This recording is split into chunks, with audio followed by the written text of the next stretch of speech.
And today's topic, Facebook marketing tips for small business owners here on the Business Wrap. For this discussion, we have an expert panel, and they are Rose Tantriple with Moonsail North. We are a marketing, communications, and branding agency focused on storytelling and strategy. Courtney Mackey-Larvadane of Glow Social Media, and we help small businesses with all of their social media marketing strategies. And finally, Paul Schmidt with UnoDeuce Multimedia. We are a storytelling agency that uses video to document why organizations do what they do. So Facebook is continuously evolving, and over the last few years, so has the way businesses market on that platform. So Courtney, let's start with you on this discussion.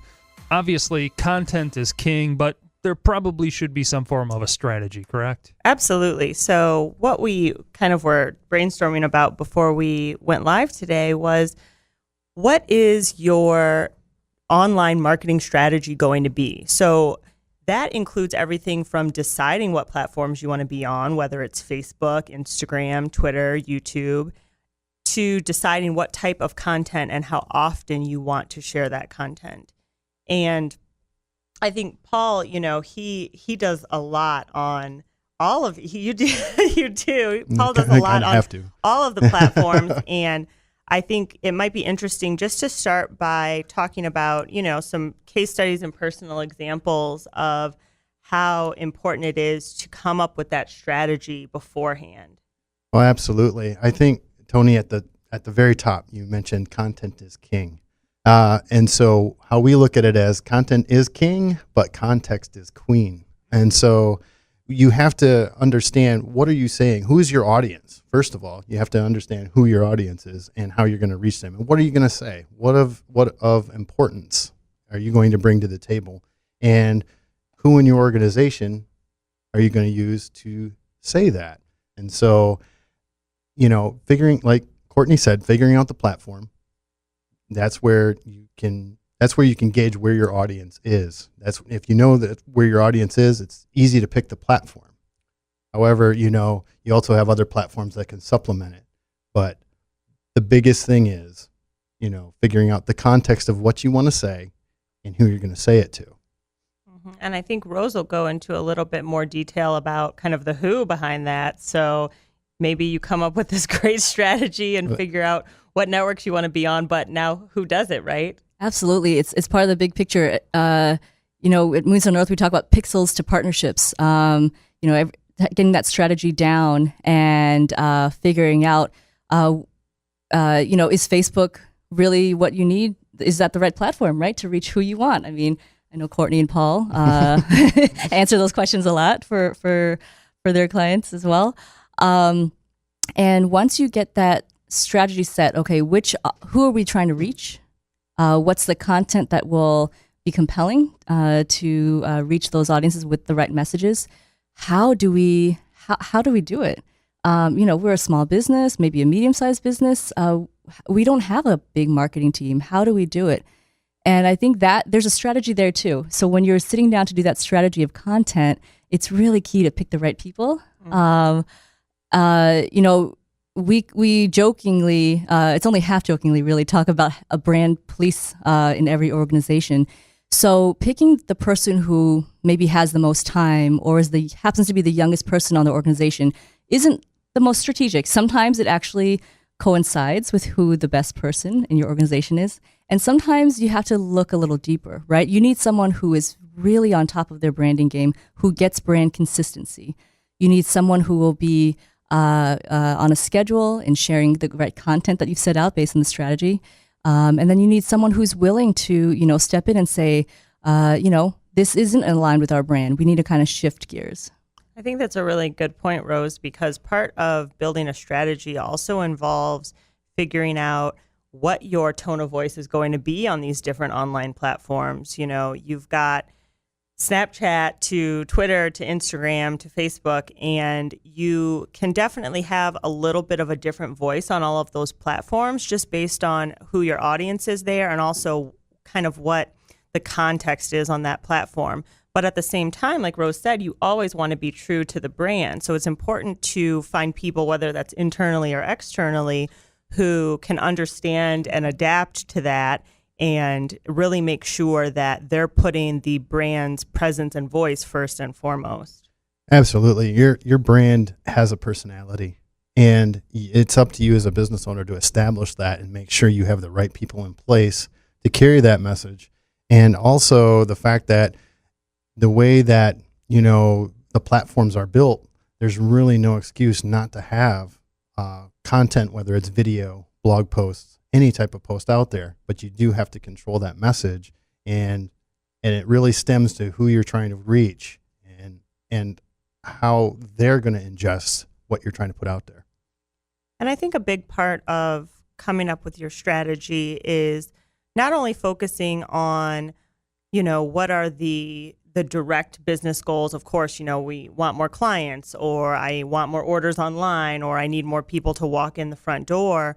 But I am really on this personal branding kick these days, and I think this is a really great group to use as an example, because the majority of what I see online from both Paul and Rose are from their personal pages.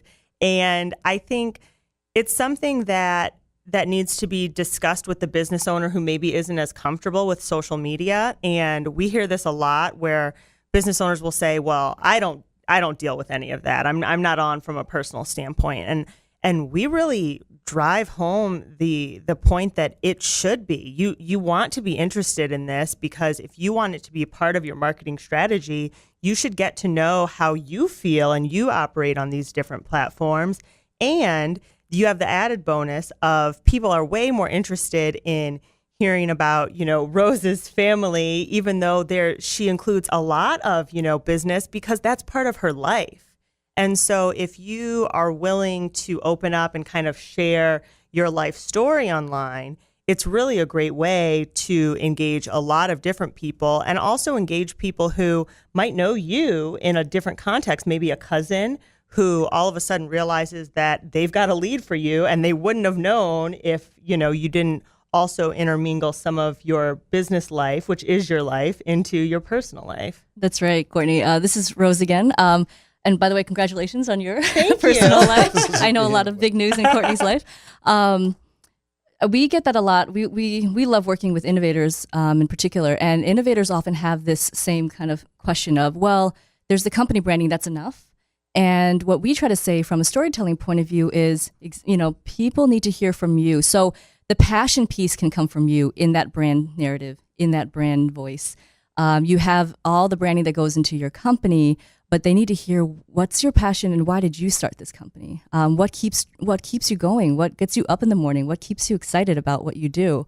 And there are times when there's a huge overlap between your business's brand and your personal brand.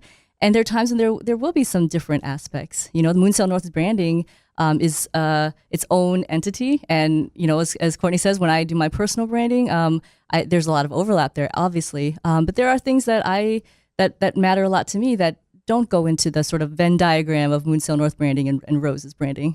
Well, I find that kind of interesting because, we hit a milestone with UnoDeuce this week of hitting 16 years. And I got a lot of comments and congratulations on that. But the whole, but if you think about it, 16 years ago from Monday, it was a crucial day for our country. And that was the day I decided to get up that morning to start a new venture. And so I look at that day as more of a positive.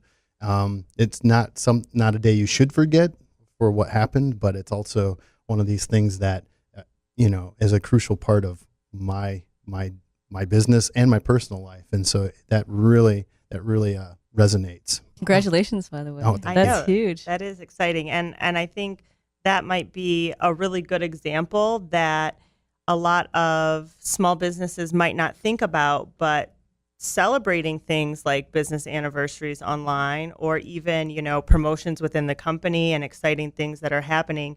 You, took a lot of time to create your marketing pieces around your anniversary. And most people might say, oh, well, 16 years, that's just another day. But it's an exciting piece of, history in the making for UnoDeuce, but it's also a great way to create content. And I think when it comes to creating strategies for business, I think the biggest question that business owners have is, okay, well, what is content? And we really like to step back and say, well, everything is content. So all you have to do is really just sit down and say, what's going on? You've got this whole month of September as you can share things about the business because it really falls into that context of it being your anniversary. And there we go. Content and context. Absolutely. And there's also that piece that all ties into, once you have that content and the context, that's your authenticity piece, because no one else is going to have the story, Paul, that you have. No one else is going to have that particular mix of what inspires you to start your company and that 16-year mark. And so the more that you're sharing, whether it's behind the scenes or something like a milestone, you are giving people what they need to know about your business. What is it like to work with UnoDeuce, right? Like what is it like to work with Paul in particular, and with your company as a company? So it all kind of mixes in together in that storytelling. No, and just to tag on a little bit more about that, not to sit there and dominate the conversation with what we did, but a couple years back, we started this new thing where we took the Better Call Saul, the TV show that came up, and did a hashtag called BetterCallPaul, in which I took I became the person that represented our company out there. And I talked with my crew about that for a while. I'm like, is this too much me? Is this too Paul? And that they said, I think this is where we need to go. They agreed. And so that's how we've done that for the past couple of years. And I think that's, people grabbed onto that and been like, oh, you got to call Paul, blah, blah, blah, so that's worked, and it's put the face, and we've decided who was going to say the message, like we've been talking about in this segment. And so that's one part of the content puzzle that we're video. So we're a video company, a video agency. So we're going to use video as our primary content piece. Not that we don't do other things, but that's, what we do. And, we just do it. We find time. We're busy like everybody else, but you have to find time to explain your own message and get your own personality and get your own stuff out there. Mm-hmm. So when you have, clients come in who maybe have never had a social media strategy before, how do you kind of guide them into shifting that focus and kind of saying, okay, well, we do need to come up with a strategy. It's not just, let's just start posting things on the internet. Kind of how do you make that leap to really explain that to the client? Yeah, this is Rose again.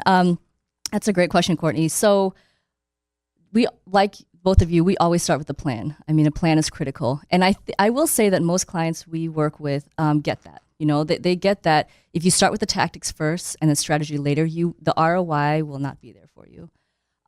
In terms of broadening their horizons, though, because this is most of the clients we work with, this is not the hat they wear. They're not the marketers in the organization. When that's the case, then what we do is do a mix of sharing case studies and also sharing statistics.